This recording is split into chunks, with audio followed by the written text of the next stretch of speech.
Welcome to Massey College. Mon nom est Nathalie Desrosiers and I'm the principal of Massey College. Bienvenue. This is our book launch series, Massey Loves to Read. And it's so glad today that we're going to be in for a treat discussing the news media in the digital age. This is all done at Massey College, which is built on Indigenous lands, the lands of the Huron-Wendat, the Seneca, and the Mississaugas of the Credit. It is a treaty land of the Mississaugas of the Credit, and we are grateful for the ability that we have to do this book launch today. So we're in for a treat. I think two giants of news media are going to talk about what it is to be talking about the news in the digital age. The book, I say it again, is Trusting the News in a Digital Age Towards a New News Literacy. And it's by Jeff Dvorkin. To lead us in this discovery of this book, we have the beloved Micheal Enright, as you know, is an alumni actually of the Southern Fellowship program at Massey College. So we're delighted to have you here. Certainly, I think we miss your voice, Micheal. So I'm so glad that you've agreed to be with us today. Micheal. Thank you, Madam Principal. Jeff Dvorkin has been involved in journalism, whether as a reporter or editor or senior manager or a professor, since 1972.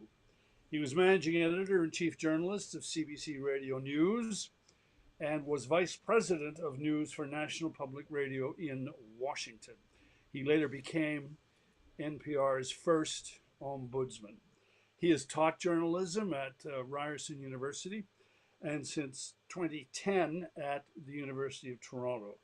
I've known Jeff for almost 40 years now. I met him when I was 7. His book is called Trusting the News in the Digital Age. Jeffrey, hello. Hello, Micheal. Nice to be with you again. Yes, indeed. Nice to see you. I wish we could get together, pardon me, face to face, but that doesn't seem to be the case. I want to point out that this is not a memoir. This is a kind of traveler's guide on how to navigate the turbid waters of news in the digital age, as the title says.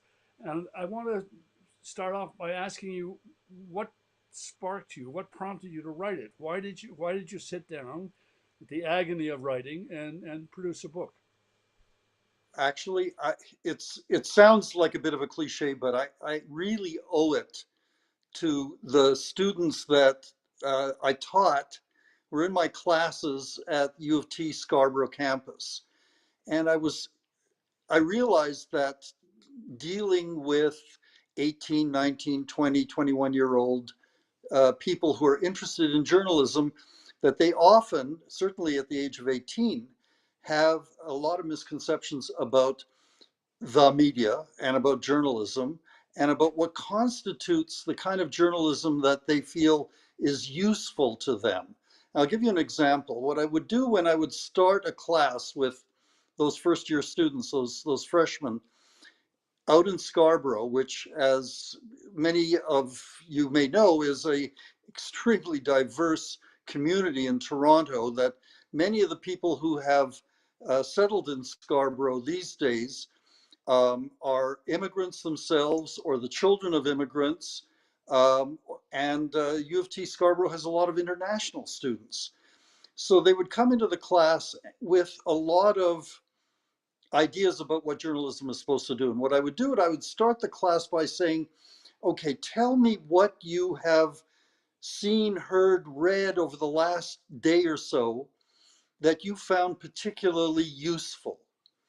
And so I would get these amazing responses from this very smart, interested, committed, and diverse body of students.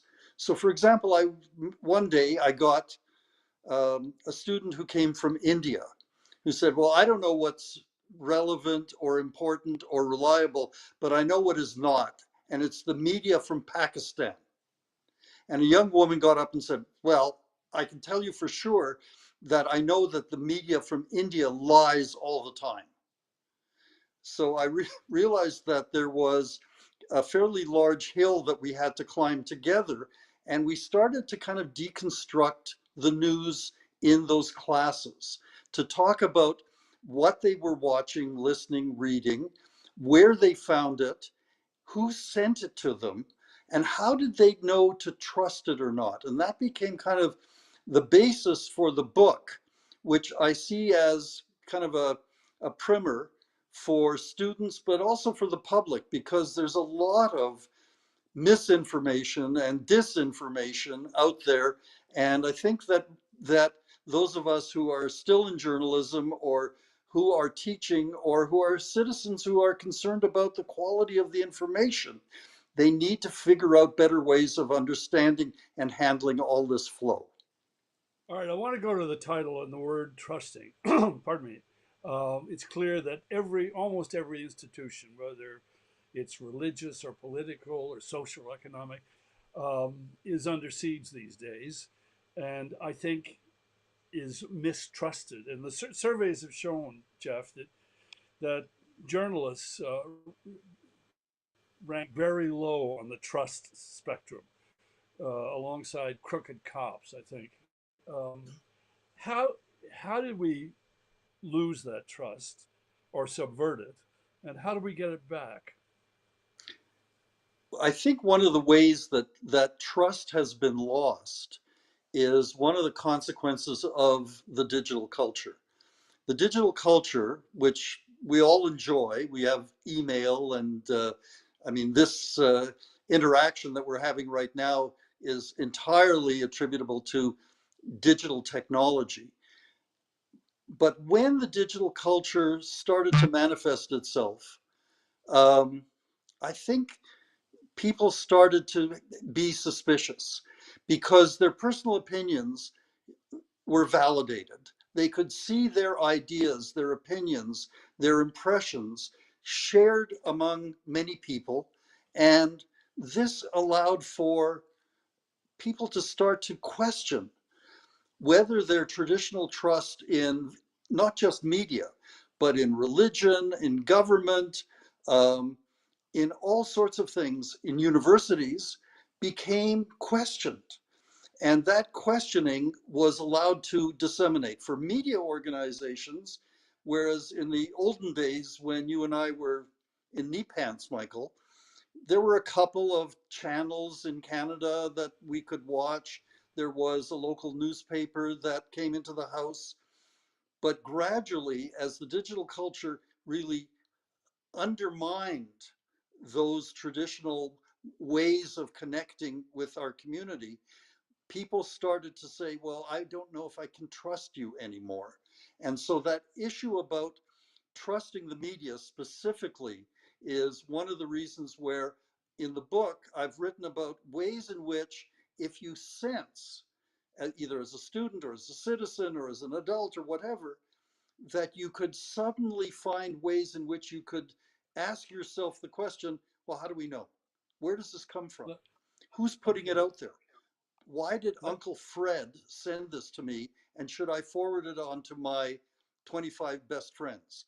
All of these things call for a reevaluation of the media and to figure out ways in which there is content, there is information that can be trusted and not just disseminated. let me put it to you that, and this is my deeply held view, that the internet has destroyed journalism, or is in the Well, it process certainly of so hollowed it doing. out. It certainly hollowed it out.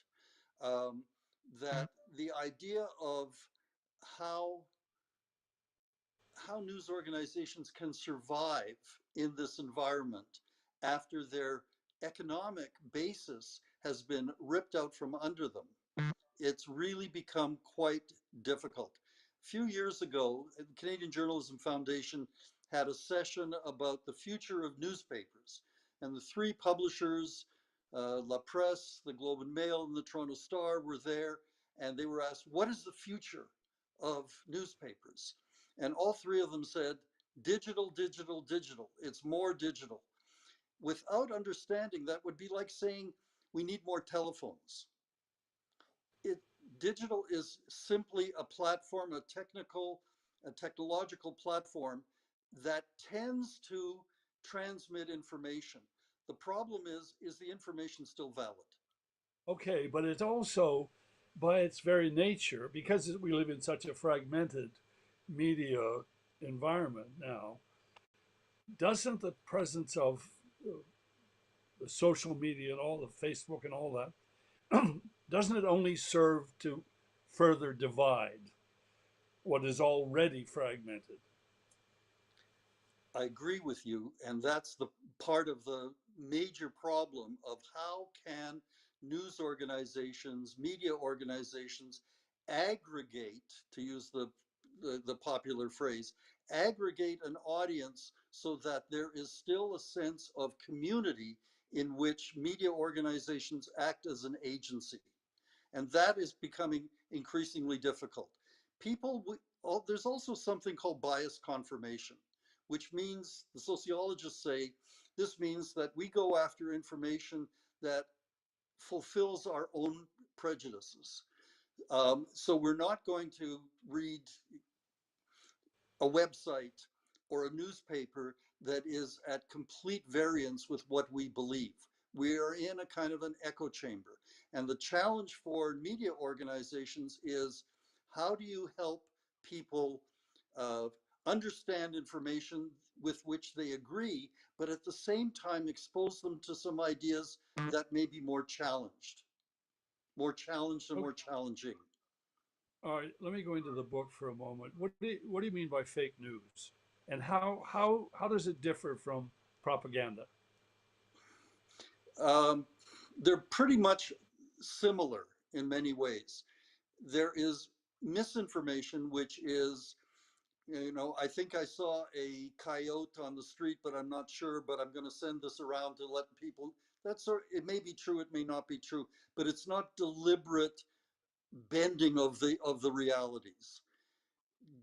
Disinformation is when you're deliberately set out to spread a lie for a variety of reasons. Maybe because you just want to be méchant, you want to be naughty, or you have another agenda, or if you are like some of those bloggers in Eastern Europe, you really want to do this to upset people and to call into question how they're going to act both politically and socially.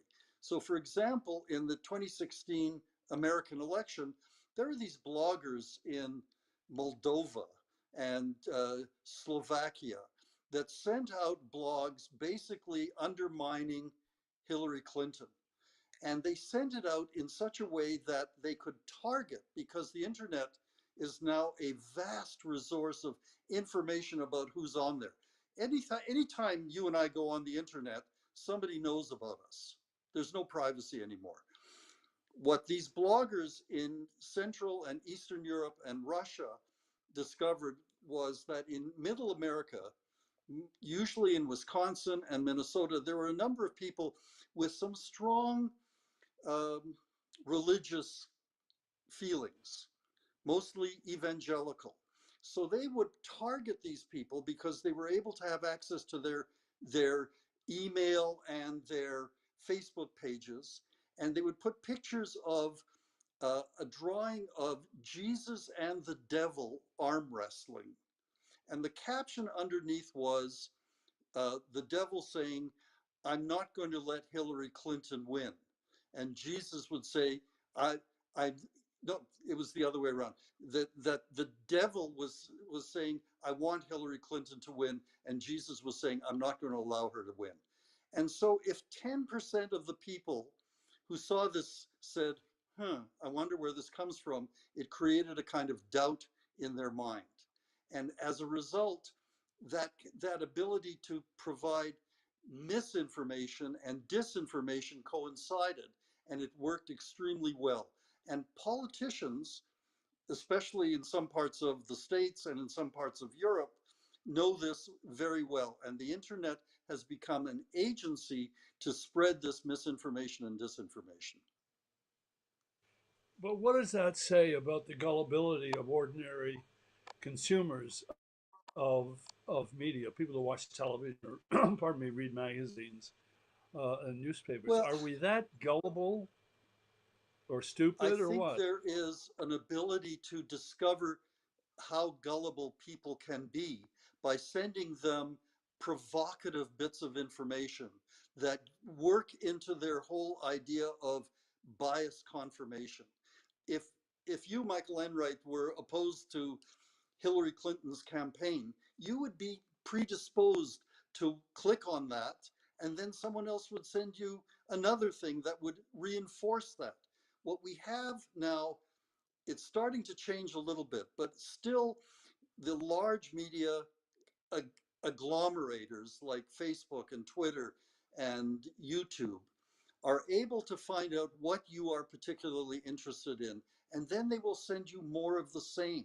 And it's all clicking, and somebody's making money off our gullibility. Well, you raise the whole question then, the shibboleth of objectivity. I think objectivity is like it's a unicorn. It doesn't exist. That it's a myth that was put forward in the 19th century, early 20th century to get advertisers into pushing their products allegedly to an open-minded readership. In this case, newspapers. Um, but we've seen, I think, a blurring of the lines between reporting and opinion. How has that? What damage has that done to our trust in the media?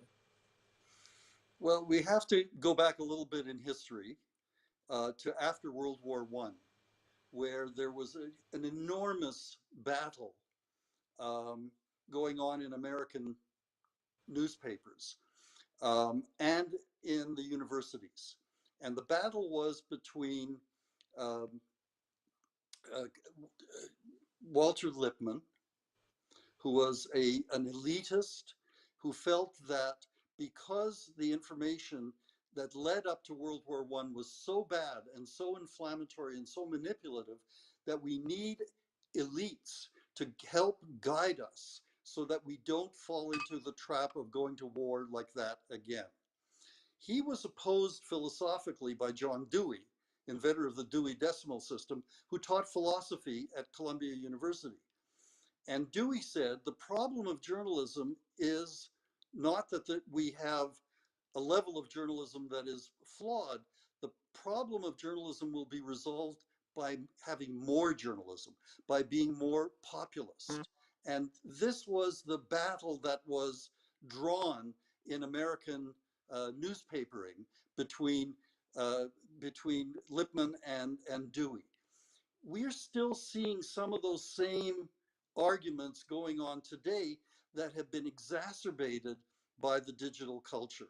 What we have in the digital culture is that let a million flowers bloom, and then you have traditional media organizations saying, no, no, no, you have to trust us to give you the right information.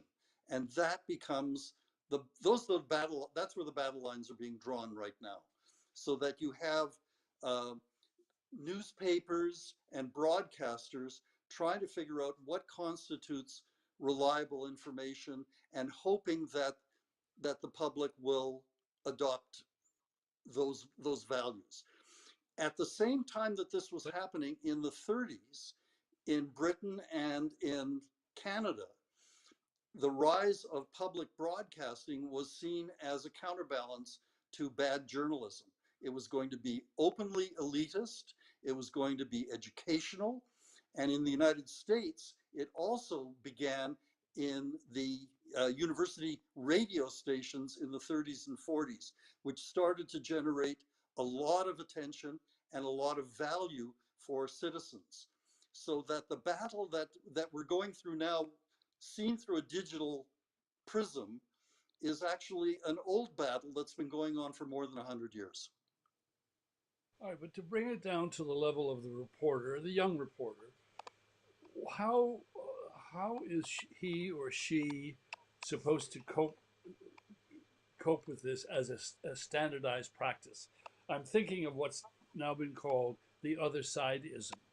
If you're a young reporter and you know that the politician who's talking to you is lying, do you write that? Do you say that he told a lie, or do you go and get the other side? Uh, is there another side to replacement racism, and all of that stuff? This is really tough because news organizations are, I'm giving them sort of the benefit of the doubt that they're really trying to do two conflicting things at the same time. One is to find that missing audience that will restore some kind of financial health to a news organization, and at the same time feel obliged to provide information that's going to be useful and valued.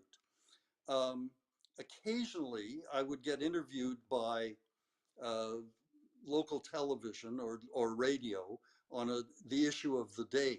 And there was one day where I had 4 television cameras lined up outside my house, and they would interview me about this issue. Um, that hasn't happened for a while, thank goodness. But I would ask the reporter, or certainly the camera person, because often the reporter wasn't there, and I'd ask him, how many stories a day are you doing? And he would say, or she would say, well, if I'm lucky, I'm doing 5 stories. And so it occurred to me that the quality of that journalism may be kind of okay, but pretty damn thin. And that as a result, in order to fill the news hole, as it's known, whether it's in print or broadcasting, you have to do a lot of kind of not very important and not very useful information.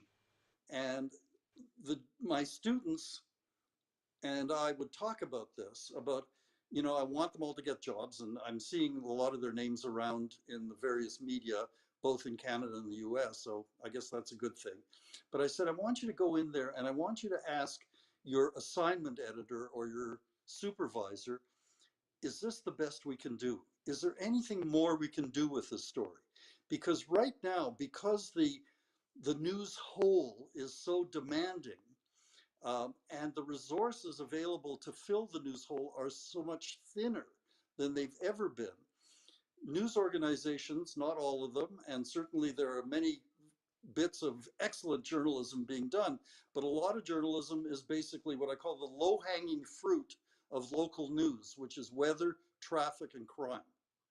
And weather, traffic, and crime, always interesting. We're having a big snowstorm here in Toronto today. Um, but the problem with weather, traffic, and crime is that they come from 3 similar sources, all of which are governmental. Weather from Environment Canada, traffic from the Ministry of Transport, crime from the cops. Where is the independent journalism? Where is the contextual journalism being done? And that becomes one of the reasons, in my opinion, why journalism is in such trouble today. But if just to go back to what I was saying earlier, if the reporter knows that the politician is lying, does he or she report that as a lie, or in providing context, find some other voice that supports the person making the statement or contradicts the person? In other words, how it used to be when you and I were young, we go out with a pad and pen and we take down what a person said. If the quote didn't make sense, or we wouldn't write it, we wouldn't put it in the story.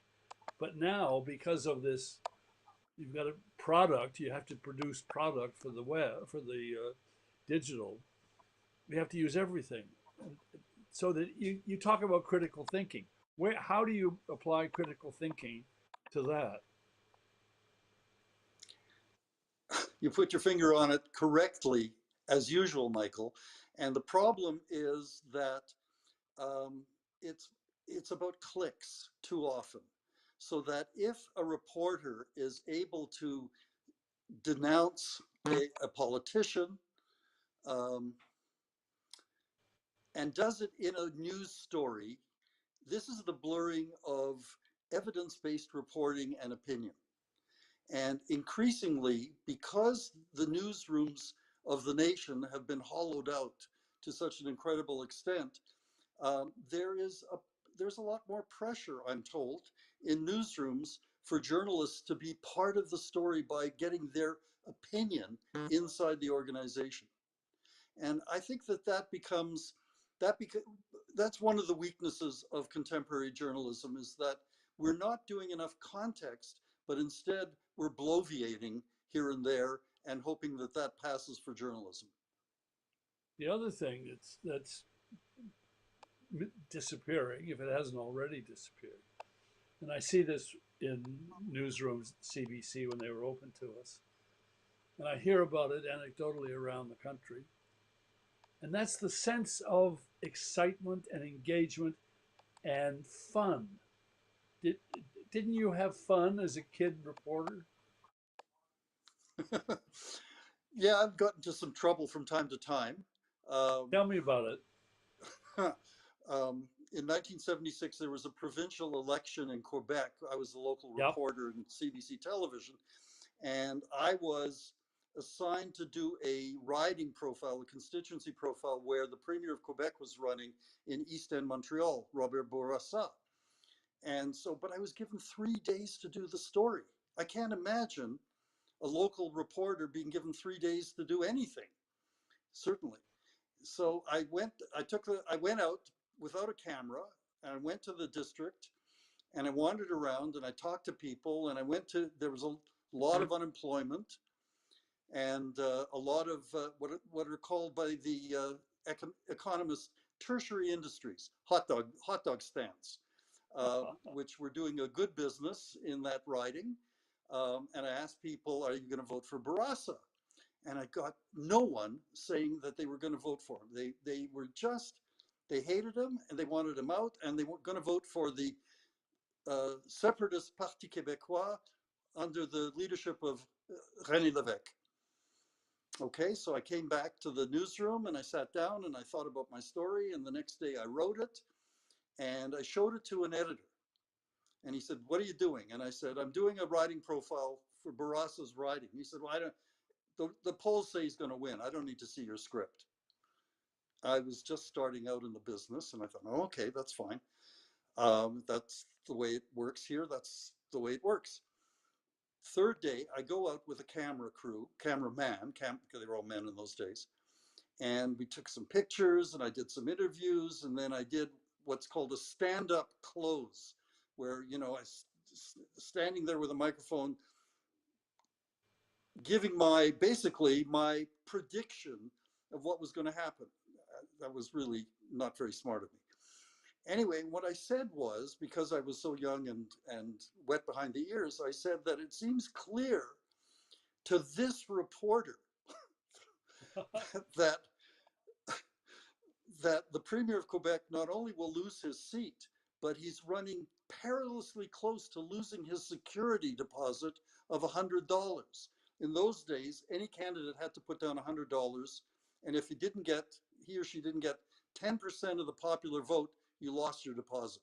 I don't know if that rule still exists. Anyway, so I come back in. It's all film. It's not video in those days. Film goes into the lab. It comes out. I have to edit it, and it's being fed out to every supper hour television show in Canada on the CBC. And I'm really quite pleased with myself. It's like a big breakthrough. It's 1976. I'm 30 years old. And as the story goes out on the satellite to all the stations, I'm standing there in the middle of the newsroom watching it, and I notice that my colleagues in the newsroom are edging away from me as they see which direction the script is going. And at the end of it, the sign off CBC News Montreal, dead silence in the newsroom. My boss at the time, Dave Knapp, screams from his office, "Dvorkin, get in here." So I thought, okay, go into his office. I said, "What's the matter, Dave?" He said, "Well, you've just disgraced yourself and the CBC and CBC Montreal. You predicted that the Premier is going to lose his seat and possibly lose his security deposit. I suggest you quit journalism and go to law school." I was a bit depressed. However, on election night, Bourassa lost and he got 11% of the popular vote. So he came within 1% of losing his security deposit.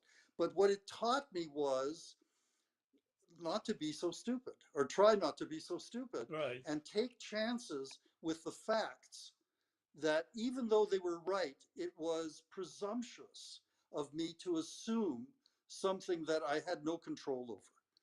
And I think that one of the things about doing journalism then was that we weren't a profession, and we're still not a profession.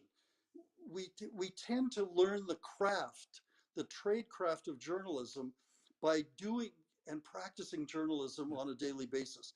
Unlike law and medicine and accounting, you can go to university and come out with a law degree and a med school degree, and you can call yourself a lawyer or a doctor or whatever. I think in journalism, you have to go out there and learn the craft. It is a trade craft. Jeff, And even though journalism schools have tried very hard to create professionalism, I still think that it is a trade craft and not a profession. And I think that the journalism schools do a very good job in teaching the ethics of journalism and the technology of journalism, because when you and I were starting out, we were trained on the job. Now that training happens in journalism schools, not on the job. So that if you're hired out of journalism school into a news organization, the assumption is that you know all the digital bells and whistles about how to do the story. But it's the ethics that take time to become part of who you are. what about the rise of the celebrity journalist? Reporters now, and I don't like the term journalist. When I was at the Globe and Mail, a journalist was somebody who owned more than one suit. So, I don't, I'd rather be reporter. But we now have reporters who are stars. And I blame the movie, All the President's Men, the Robert Redford, Dustin Hoffman film about Watergate. I think after that film came out, young people said, wow, isn't that exciting? And I'd really like to do that, and got into it, or got into the mindset of wanting to be reporters. And I'm not sure that's a healthy thing. No, I agree with you that the satisfaction of doing journalism is, it should be reward enough. Maybe it isn't, and maybe I'm being unduly optimistic. But Stephen Strauss, who's a former science correspondent for the Globe and Mail, a friend of mine, said journalism is the only place, one of the few places where you can come home at the end of the day and say to your partner or your mom, if you're still living in the basement, or your spouse, you won't believe what happened today. And I think that was I started off thinking I was going to be a history prof, and I discovered working in London when I was doing my graduate work, and I worked part-time at CBS News as the overnight kid in the bureau, that this was a hell of a lot more interesting than the senior common room with cheap port and sherry. And it just became part of the addiction of going into work or being called in the middle of the night and getting out of bed and going and chasing a story, and then learning things and meeting people that you would not normally hang out with.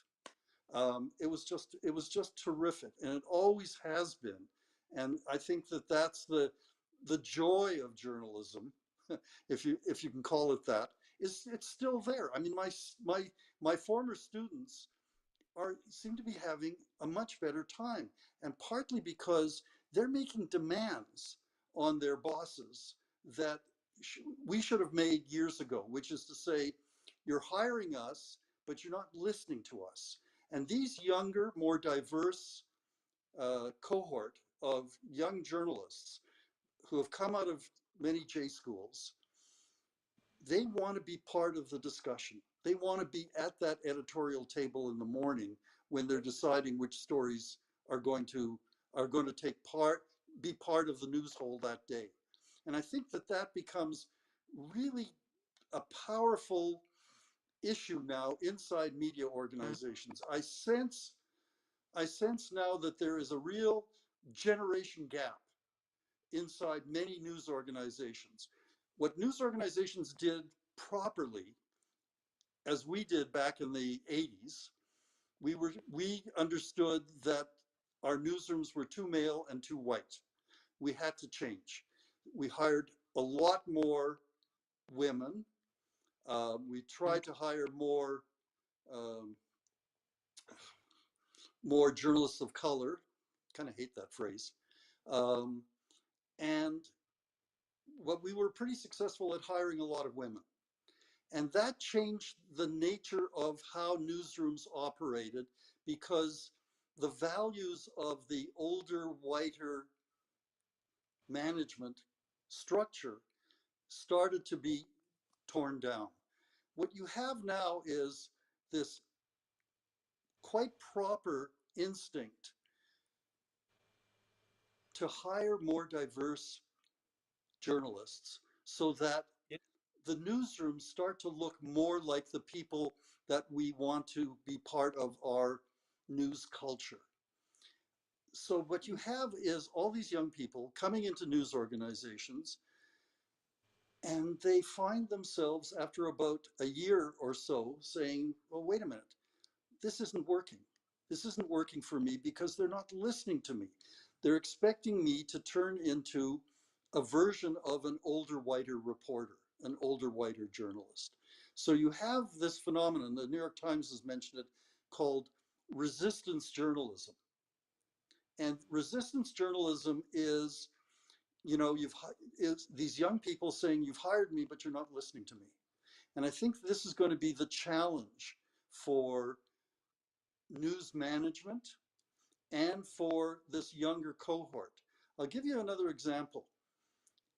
During the last federal election at the Toronto Star, the editorial board invites the leaders of all the parties to come in on the record and talk about their policies and their campaign and what they hope to accomplish. And of course, they included, the editorial board at the Toronto Star included Maxime Bernier, and he was invited in, and he came. A number of journalists inside the Toronto Star boycotted that meeting and that discussion, because they were so offended by what Bernier seemed to stand for that they were not willing to give him the benefit of exposure. And this became, to me, a kind of symbolic, and it's not just the Toronto Star, because the Toronto Star, I think, has done an extremely good job in diversifying. But we're seeing the same kinds of resistance journalism happening at the New York Times, the CBC, at NPR, the Wall Street Journal, the BBC as well. These are cultural clashes, generational clashes that news organizations need to figure out how they're going to handle it. And when you have a culture that says journalism is about learning your trade craft, and you're going to have to work some horrible shifts and do some stupid stories that you don't think are very important, but you're going to learn on the way. This becomes the challenge for news organizations to learn from their younger cohort, and from that younger cohort to say, there are things I need to know how to do better, and how to bridge that generation gap is going to be the challenge for news organizations over the next little while. Well, I want to know if you face this in the teaching, pardon me, that some newspapers are being accused by younger reporters of not being woke enough, or being too. I frankly don't understand the debate. I don't know what the issues are or how soluble they are or aren't. Do you know what they're talking about? And are the media I guilty? think I do. I think I do. The extent to which um, that kind of bland assumptions of what constitutes responsible journalism is being pushed aside by this younger, more racialized cohort. And that's going to be a real problem. So recently, the CBC did a story or put it on its website about a gender issue, about grammar involving the Filipino community. And this seemed to be, for many people, to be catering to a minority issue that was, as I guess the accusation was, that they're being politically correct. I thought it wasn't a bad story. It was an interesting story, but I thought it could have been done more deliberately about how it affects people in Canada. The whole issue about language, as Michael, you know very well, is something that newsrooms wrestle with all the time. And so now we have this mixture of race and gender and language and who gets represented. And at the same time, there is a large segment of the news consuming population that needs to know about this. I'll give you another example. If that story about pronouns in the Filipino language, Tagalog, was too binary, as they say, there's a really interesting discussion going on now in French Canada about, do pronouns have to be masculine and feminine? And is there a way of making them more acceptable to more people? This is a discussion that's ongoing quite a bit. It's certainly something that the universities are highly aware of. And I think news organizations need to be less afraid to look at these stories that are being proposed by this, I assume, younger, more diverse cohort inside their news organizations, and figure out ways in which these ideas can be broadened to be more inclusive, because right now they often feel very excluding, very separating. Which raises concern in my mind that journalism schools, universities, media organizations are producing and are populated more by advocates than by reporters. Am I wrong? You're not wrong, partly because the digital culture has empowered people to say, I have a point of view and I have an opinion, and I want it to be heard and acknowledged. And one of the little Bibles that I've used in my teaching is Bill Kovich and Tom Rosensteel's The Elements of Journalism, which is just a terrific book, The written elements of what? 20 years ago now, and it's been updated 3 or 4 times. But it's really excellent. And one of the things that Kovich and Rosensteel have said, and this goes back quite a ways, is that when you come into the newsroom, don't leave your conscience at the door. Use your conscience to inform your journalism, but not deform your journalism. And that is a huge challenge. So that someone who is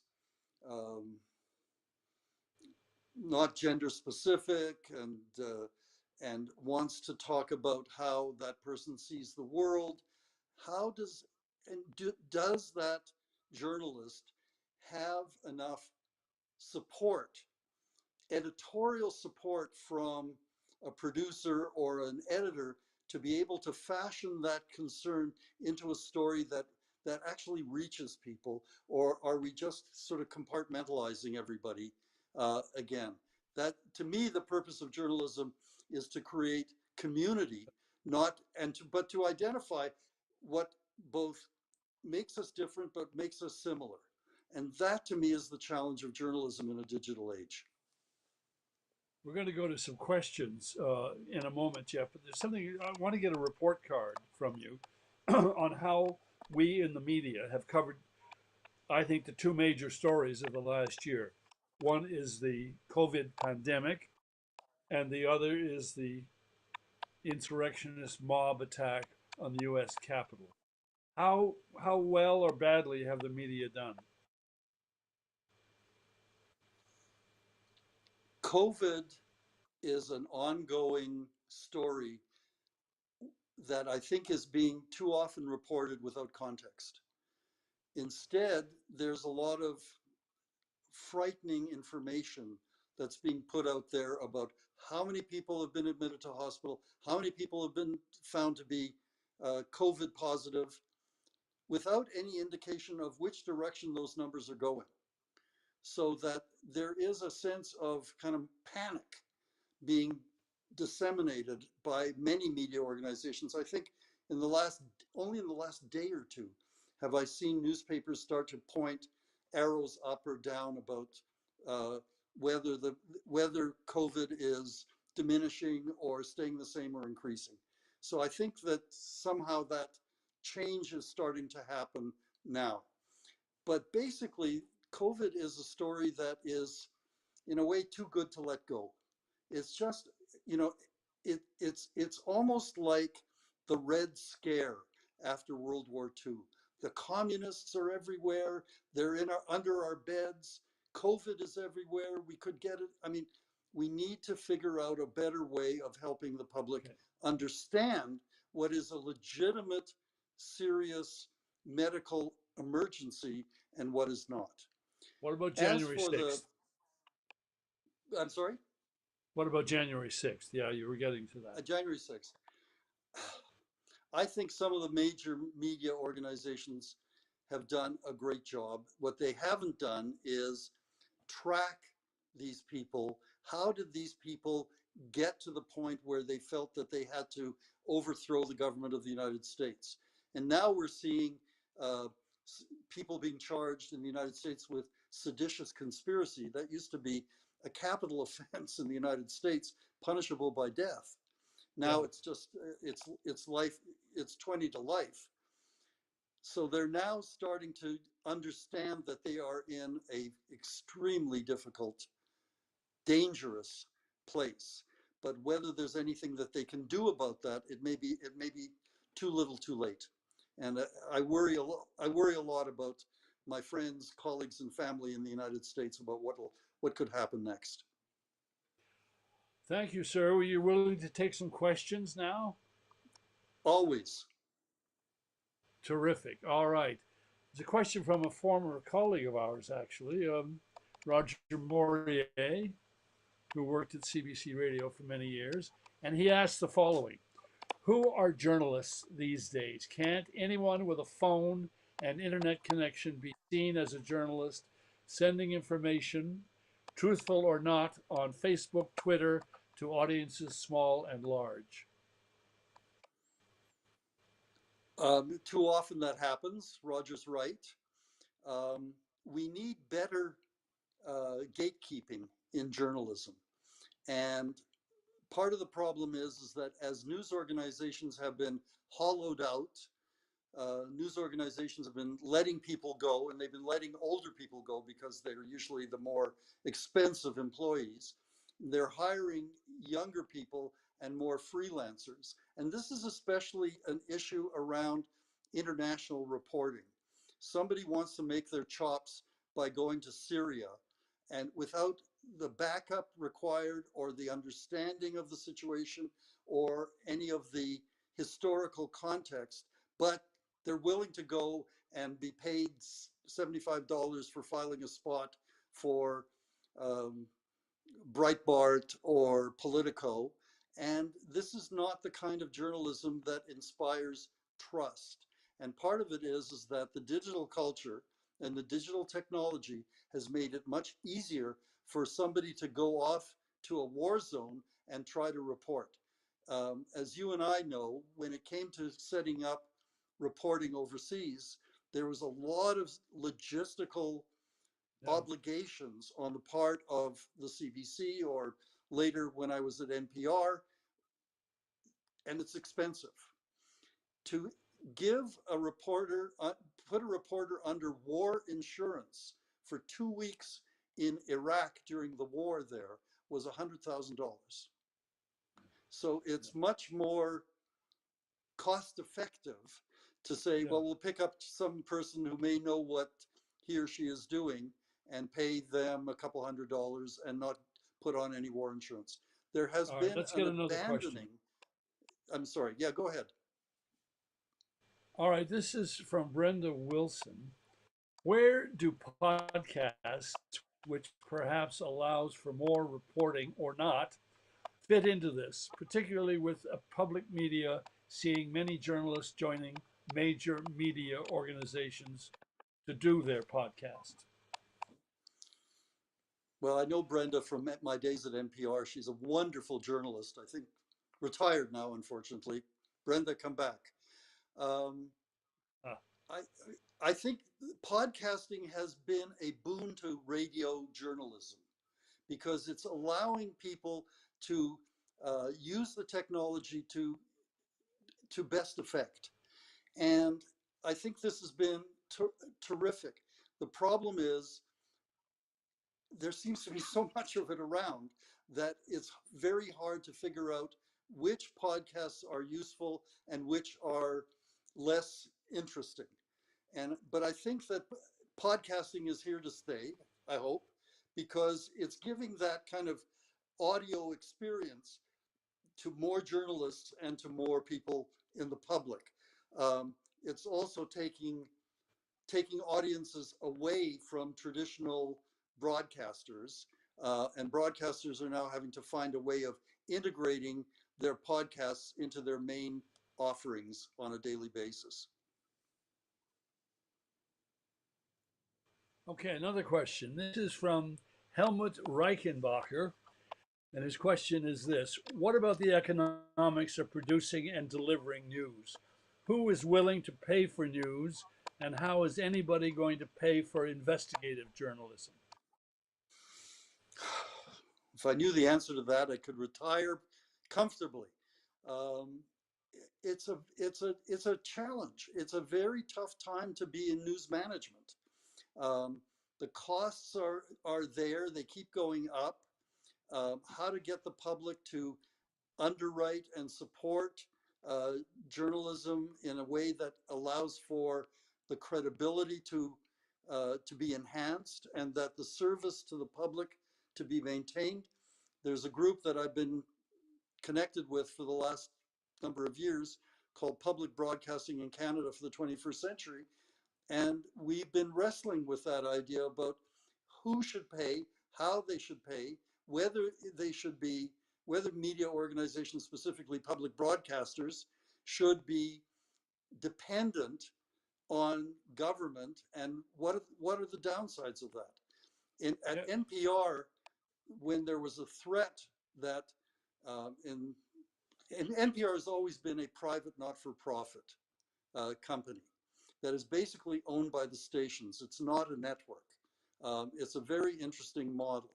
And at a time when they were getting 30% of their budget from the Corporation for Public Broadcasting, and Newt Gingrich said, we're going to zero out public broadcasting. We're not going to give them any money. And so NPR decided that it would become more self-sufficient by providing the kind of journalism and programming that people wanted to pay for.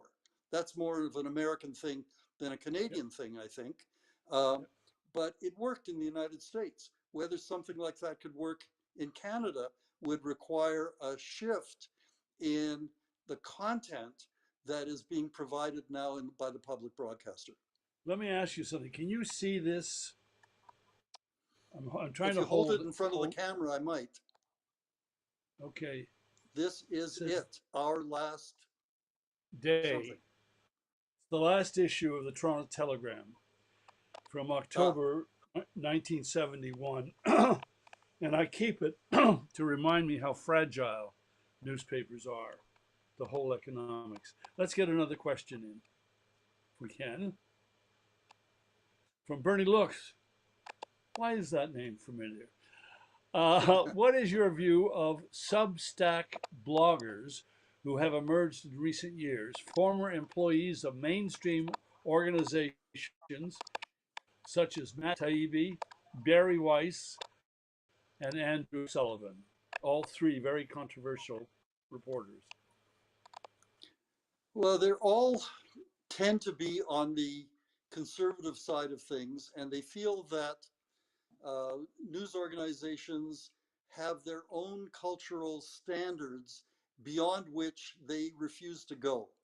And I think that this is going to be a challenge for news organizations. Whenever, going back to NPR, whenever NPR put on someone on the radio who was seen to be not a true public broadcasting type of person, we would get a lot of complaints. And when I was ombuds at NPR, whenever some more conservative person was on the air, I would be deluged with complaints about how dare you do this? I'm not feeling comfortable listening to that person.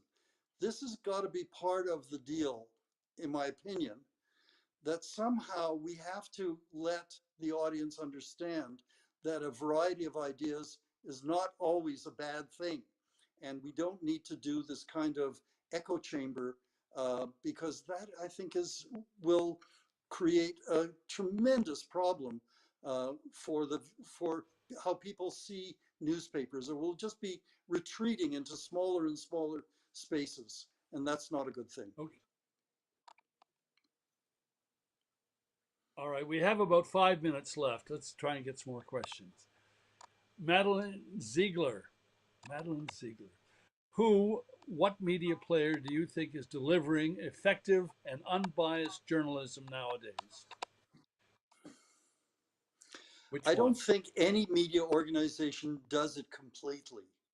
And I think that you can sample bits of great journalism in a variety of places. I know it sounds like I'm trying to slide out of this question, and maybe I am to a certain extent, but I've found some wonderful journalism on the CBC and some stuff that I've found puzzling.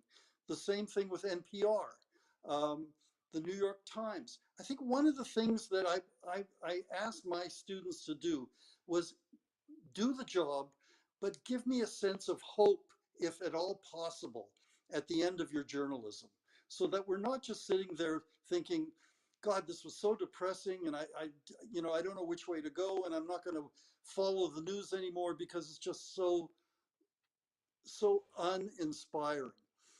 Now there are a lot of nasty stories out there that may not be very hopeful, but if at all possible, give us some hope, because we need to be realistic optimists when it comes to our lives as consumers of information.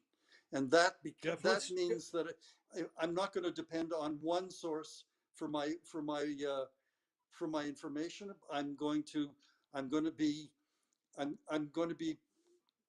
difficult, and I'm going to be a bit of a flirt when it comes to who I trust with the information that I think I need. Let's try and get another question in. Yes.